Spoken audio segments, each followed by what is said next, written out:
selamat siang. Assalamualaikum warahmatullahi wabarakatuh. Bareng gua lagi di ngecapruk bareng gua. Ngecapruk ya? Ngecapruk bener. Kali ini gua kedatangan temen gua, sobat. Dia tuh musisi, dulu juga guru di beberapa tempat, ngedosen juga. Gile. Itu banyak berarti. Amin, amin. Ya, inilah Mr. Johan. Halo semuanya. Ini sahabat lama gua, kita pernah kerja bareng ya, kita pernah menggarap sesuatu. Nah, Mr. Johan ini gitaris juga ya, tapi klasik dia sebenarnya, basicnya klasik ya. Basicnya klasik. Klasik gitar, Elektrik baru-baru aja. elektrik, ya pasti bisa juga dah gitu kan. Oke, Mas Jo, sibuk apa aja hari ini? Sehat deh, gimana keadaan, sehat dulu? Puji Tuhan sehat. Sehat. Ya. Kesibukan apa aja sekarang? Kesibukan ngajar. Ngajar di rumah tapi. Ngajar di rumah, ngajar sekolah kan kebetulan saya ngajar guru SMP nih. Nah, gue udah Ngajar di rumah sama kadang-kadang streaming buat bukan streaming, tapping buat ibadah. Oh, buat ibadah. Ibadah di gereja. Kesibukan ini. Sama ya Dosen masih? dosen juga Online juga, dosen online? ya online juga karena kalau sekarang lagi libur karena kan biasanya nanti baru mulai lagi di September. Oh, September. Ya, perkuliahan. Libur apa nih? Libur semesteran Semesteran. yang biasa. Selain itu apa lagi Mas Johan kesibukannya selain ngajar apa? Hobi biasa. Hobi, ini lagi gara-gara pandemi jadi hobinya kenceng lagi nih. Dulu nih teman main sepeda dulu nih. Kemana-mana ke hutan UI aja ya. Sempet nyungsep dulu. Dulu sempet main nyungsep ya. Sepeda patah gitu ya. Untung dia yang nolongin, untung dia nggak jauh-jauh juga. Nggak jauh-jauh, masih deket-deket aja. Nggak ambil gambar masalah ya. Dulu ya. Itu hobi kita juga, teman main sepeda juga. Ya. Nanti kita. Oh iya, satu lagi nih, kita bukan newbie ya, sepedahannya bukan newbie ya. Kita sudah lama naik sepedanya. Kan sekarang sombong. Ya, senior dalam main sepeda. Iya benar. Tapi seru memang main sepeda juga seru ya, seru banget. Kita menguji adrenalin juga ya. Oke, Mas, kita balik ke konteks lagi ya tentang ini. Mas, awal lu ketertarikan lu awal di musik tuh apa sih sebenarnya, Mas? Sampai akhirnya lu tuh bisa jalan sampai saat ini di musik gitu ya. Ini berarti history ya. Flashback dari SD. Oke, coba. Karena dari kecil gue saat ngomong enaknya ngomongnya saya aja ya. Boleh. Biar sedikit agak gimana gitu. Boleh. Tapi ini ngecapuk gue. Iya ya. Enggak apa-apa. Pada awalnya kebetulan saya ada di keluarga musik sebenarnya. Mbah Kakung itu adalah buaya keroncong. Dia jadi ketua geng keroncong di kampung lah, tapi di daerah Wanarja, Jawa Tengah. Terus udah anak-anaknya termasuk mama saya itu semuanya paduan suara. Artinya menyanyinya mereka rata-rata bagus semua, suaranya bagus. Kecuali saya. Keluarga saya yang lain pun juga begitu. Suaranya rata-rata minimal nggak fals deh, walaupun nggak bagus-bagus banget, dan mereka kebanyakan jadi pemusik di gereja. Di masing-masing. Nah, terus saya backgroundnya adalah ya itu tadi awalnya memang ikut paduan suara, tapi di paduan suara apa sih? Ada penolakan karena nggak di situ rohnya gitu. Akhirnya di gereja saya dulu ada kursus gitar. Ikut deh tuh kursus gitar. Terus dibeliin kita sama mama saya, dia ceritanya dibawa-bawa dari Senen, yang gitar sayur gitu lah. Pada zaman itu gitar sayur, sekarang udah nggak tahu deh. Dibawa-bawa tuh naik angkot, naik metro mini. Nah, itu bagian perjuangan dari mama saya dalam ngebantu anaknya untuk menjadi pemain gitar. Ya udah, singkat cerita belajar di situ, terus ikut kok enak ya main gitar ya. Terus juga teman-teman kebetulan ngeband, keracunan nih, gua harus bisa ikut bisa main gitar minimal lah. Nah udah kursus gitar lah. Tapi pas pas langsung SMA kursus gitarnya gitar klasik. Nah kan beda emang ngejreng. Tapi disitulah letak perbedaan saya dengan teman-teman. Dalam artian pada saat segitu teman-teman saya nggak banyak yang main klasik. Mereka rata-rata anak punk, mainnya rock segala macam. Nah tapi di situ saya berbeda. Udah banyak nih yang punk. Sekarang saya yang jalurnya beda lagi. Ya udah diseriusin, intinya cuma diseriusin. Nah kalau nggak diseriusin nggak akan jadi. Diseriusin, terus kemudian kok lama-lama tambah suka. Pas mau masuk lulus SMA, kok saya mau masuk jurusan seni musik ya?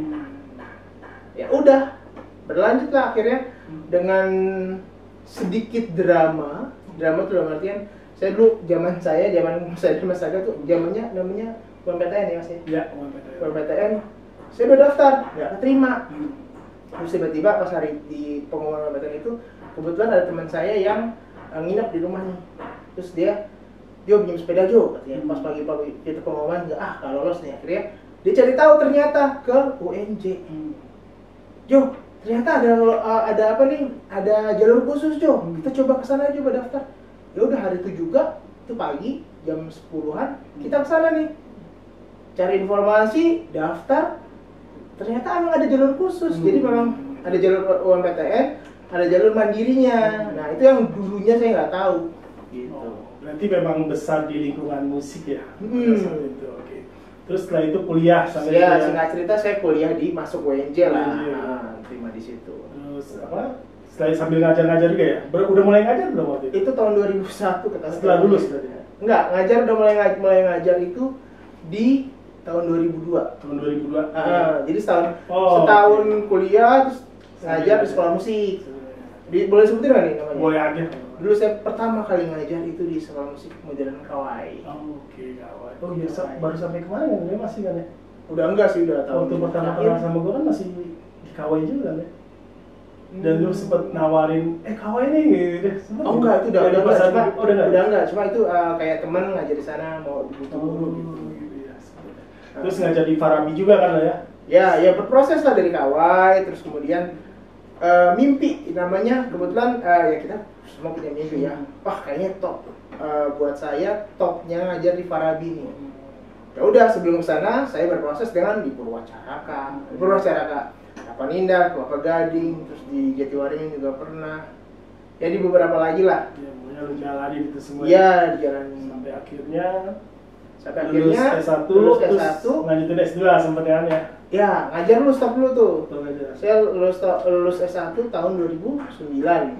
2008. Kemudian baru lanjut lagi S2-nya di 2015. Ya, Mas Jo, zaman kuliah cerita nih buat teman-teman mungkin teman-teman yang masih SMA kan ada yang pengen memperdalam seni dalam detailnya itu ya seni musik gitu ya, konteks seni musik. Pengalaman lu waktu kuliah tuh seperti apa sih sebenarnya? Terus apa aja yang terjadi di kampus? Kalau pengalaman kuliah kan banyak banget ya. Karena belajar musik tuh apa aja sih? Apa dulu lu sama seperti kayak yang lain gitu ketika kuliah musik, ekspektasi lu misalkan, nge-band setiap hari gue band musik, ternyata pas masuk, harus belajar A, B, C, D, waduh repot juga, di luar ekspektasi. Banyak yang gagal pada akhirnya kuliah musik karena di luar ekspektasi tadi. Ya betul. Menganggap, main musik itu ternyata gini ya, padahal ya kayak gitu kenyataannya, gila ternyata ribet juga. Nah, buat adik-adik nih misalkan kasih pengalaman tuh bahwa belajar musik tuh seperti apa sih kuliah. Kalau belajar musik yang penting namanya musik ya, suka dulu deh. Iya betul, suka dulu itu penting banget ya, passion. Oke. Kalau udah suka, gue suka. Nah, pikirin lagi. Ini karena kalau masuk ngomong tadi masa ngomongin kuliah ya. Pikirin lagi, ini jenjang kuliah, jenjang yang lebih serius dibandingkan jenjang SMA. Artinya di sini lo akan nyari duit. Jalan hidup, mau gimana? Walaupun nanti ternyata walaupun kuliah musik terus nanti ternyata mau kerja di misalkan di bank gitu, ya itu pilihan yang lain gitu loh. Tapi untuk sekarang ini jembatan lo untuk ke masa depan lo nantinya. Jadi pikirin dulu baik-baik. Kalau udah mempertimbangkan, gue suka musik, gue mau serius di musik, gue mau mati-matian di musik, maksudnya artinya walaupun dan contoh nih kondisi sekarang tuh banyak pemusik yang down juga ya. Banyak sekali ya. Nah, terus tapi ya itu tadi siap nggak untuk itu? Betul. Jangan enaknya aja nih. Bener. Kalau enaknya aja lo ngeliat enaknya, manggung enak gitu, fun. Tapi setelah turun manggung, hobi sama pekerjaan dua hal berbeda. Betul. Ketika hobi fun, dengan pekerjaan jadi betul. Sesuatu yang harus Ada pepatah yang pernah saya dengar gini, pemusik di panggung itu senang-senang. Betul. pemusik yang bekerja adalah di belakang panggung. Iya, betul. Iya, mau latihan kayak apa kayak itu, mau recording kayak apa kayak itu pekerja, itu baru bekerja dalam musik. Di panggung, di senang-senang. Iya. Satu lagi ya, kadang banyak orang mungkin berpikirnya tuh ngelihat saat ini ya, sebenarnya melihatnya tuh saat ini. Oh, Mas Jo, misalnya Mas Jo nih udah gini. Tapi tidak pernah belajar dari proses itu. Sebelum sampai sini kan mungkin proses lu gila dia mungkin gembel kampus juga. Tidur di kampus juga Mbak ya? Enggak sampai. By event aja itu. By event. Kalau dulu saya gembel kampus. Terus oke, lanjut kalau pendidikan musik saat ini menurut Mas Jo gimana nih? Pendidikan musik saat ini ya saya hindarkan dulu COVID-nya. Oke, hindarin aja COVID-nya. Hindarin dulu COVID-nya. Jadi menganggap we are normal. Iya. Ya, ntar kita ngomongin pas COVID baru kita ngomongin lagi nanti. Okay. Tapi pendidikan saat ini adalah sudah baik. Baik ya. Harusnya sampai dengan Februari kemarin itu sudah baik ya. Artinya atmosfernya sudah terjaga baik. Ya. Nah artinya gini, industri musik bagus, terus acara-acara ya kita yang lihat di kacamata TV ya, itu juga udah naik kan ratingnya. Udah mulai naik walaupun agak memiriskannya adalah gini, kamu cipta lagu, terus kemana ini?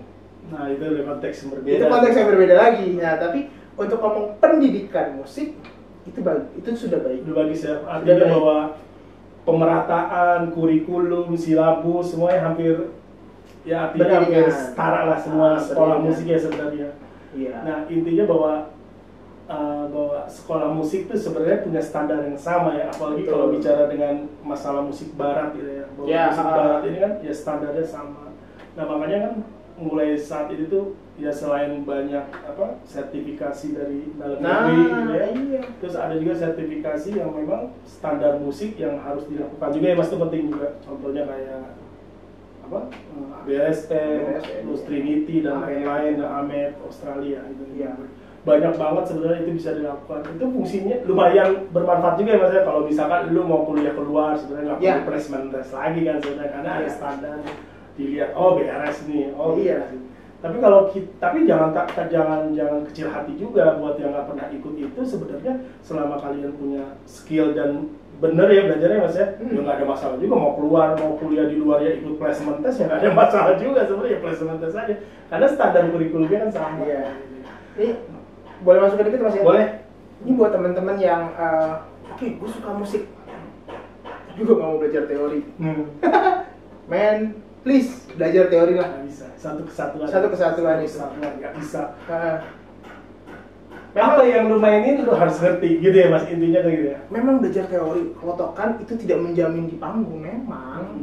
Tetapi dari belajar dasar teori lu jadi berisi main lu. Betul, mensupport. Itu makanya perbedaan musisi akademisi sama musisi yang mungkin maaf gitu ya nggak sekolah atau yang otodidak ya itu mungkin plus minusnya di situ dan kita lihat.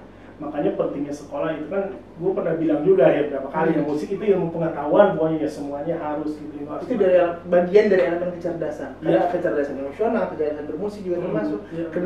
Kecerdasan kinestetik yang bergerak itu juga termasuk kecerdasan. Nah, kalau nggak salah ada 8 ya. Nah itu musik termasuk di dalamnya. Jadi bakat dengan kalau misalnya gue berbakat nih, dia nggak berbakat, nggak juga. Mungkin orang yang mungkin ada gift bakat itu lebih cepat.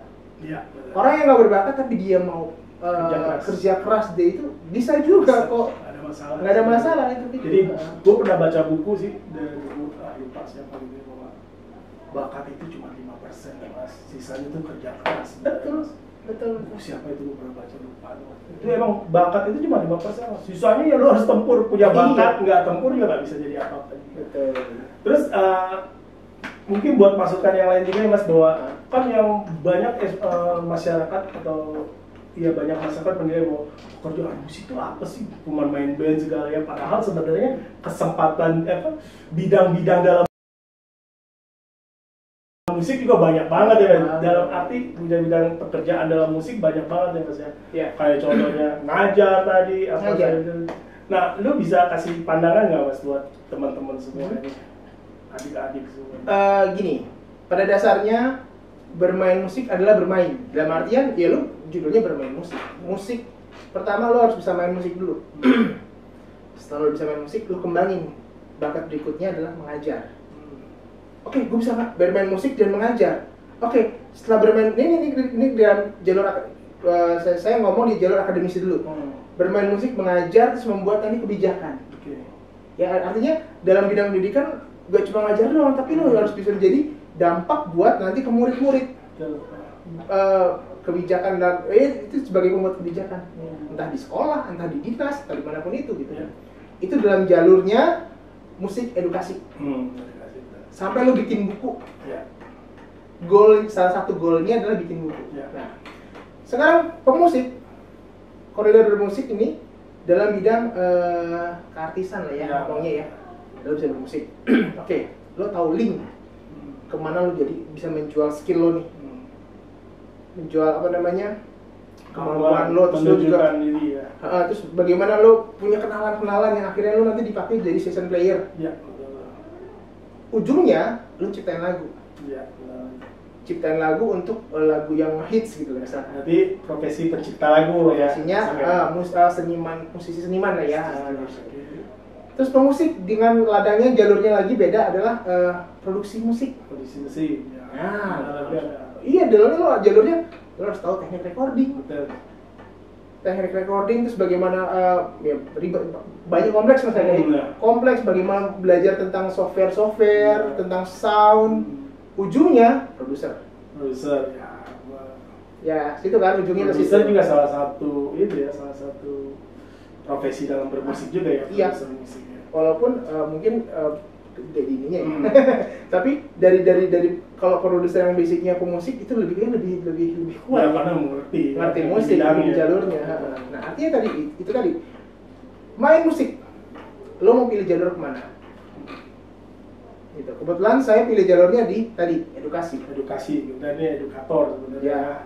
Ada juga pemusik yang gue mau jalurnya artisan. Ini artisan. Ujungnya lo mencipta lagu, lo bikin hits segala macam. Berikutnya lagi lo mau jadi produser, musik produksi. Ya, iya. Ujungnya di situ. Entah mau produksi musik itu artinya nggak cuma sekedar bikin label rekaman, tapi juga musik film, musik iklan, itu yang kadang-kadang orang nggak tahu. Jadi taunya pokoknya jadi anak band gitu misalkan. Nggak, sebenarnya pekerjaan dalam seni itu luas banget luas. Yang tadi Mas Joel bilang ada guru ya, edukasi, edukator gitu kan, pengajar, misalkan jadi dosen ya, Mas Joel juga dosen juga, terus jadi musik director misalnya, musik arranger, komposer, sampai konduktor, musik iklan, musik film, terus apa lagi maksudnya? Banyak event organizer itu juga mencakup semuanya. Jadi profesi dalam bermusik itu banyak banget ya. Jadi ya buat lu sih jangan takut lah untuk misalkan pada akhirnya kalau punya niat untuk keputusan untuk belajar musik total gitu ya, jangan pernah takut sih selama punya skill masih punya kemampuan ya gitu ya. Ya artinya itu salah satunya ya, serius dan komitmen ya. Ya komitmen serius, cari guru yang tepat. Cari guru yang tepat, cari link yang tepat untuk dapat mendukung atmosfer lingkungan yang tepat juga untuk mendukung bermusik lo. Mas, kalau gua kan dulu zaman kuliah tuh sempat ada pertentangan dalam keluarga ya. Gua sempat dulu mau kuliah musik tuh, orang tua marah, apa aja kuliah main aja, kuliah hukum ya, kuliah apa gitu kan ceritanya. Udah jangan kuliah musik, tapi gua pikir-pikir gua nggak bisa apa-apa gitu ya Mas ya. Aduh, gua ngertinya musik pada saat itu, sukanya udah passionnya gitu. Akhirnya udah saya nggak usah kuliah lah, goyang juga orang tua ya saya. Nah, ternyata orang tua tuh punya pendapat bahwa banyak sekali sebenarnya kan ya dunia artis tadi yang kita lihat tuh dengan kehidupannya seperti apa, terus banyak stigma terhadap seniman gitu ya, terhadap kampus-kampus musik yang maaf gitu ya, bukan berarti mengeneralisir ya, wah banyak stigma kampus tuh ya, kampus musik tuh yang kehandalan, narkoba dan segalanya gitu ya. Lu sebenarnya kalau menanggapi menepis itu semua gimana sih Mas? Dengan stigma tadi. Menanggapi stigma orang tua nih. Stigma tadi pada akhirnya mempengaruhi orang tua lu untuk wah lu jangan kuliah musik gitu. Pertama orang tua dulu deh ya, yang lebih dekat kan kita close banget. Ya. Buktikan aja. Buktikan aja. Gini, kalau lu mau belajar di musik, buktikan kalau lo serius. Ya. Atau mana sih kalau yang anaknya, Pak saya mau beli gitar, udah dibeliin gitar nih, tapi ditaruh aja gitar yang nggak dilatih. Tapi kan banyak juga mas kayak temen gue pada akhirnya dia mau kuliah seni nggak boleh, akhirnya dia kuliah lain. Nah, karena yang itu dulu, ini belum selesai dia ngomongin. Okay. Jadi udah beli gitar, taruh gitarnya. Nah, dari situ kepercayaan orang tua tuh lihat loh sebenarnya. Benar. Kalau udah beli gitar, serius main gitar, dibeliin piano, serius main piano sampai tingkat maksimal saat umur lo itu. Ya, benar. Artinya lo buktikan, lo minta lo buktikan. Pada saat waktunya nanti lo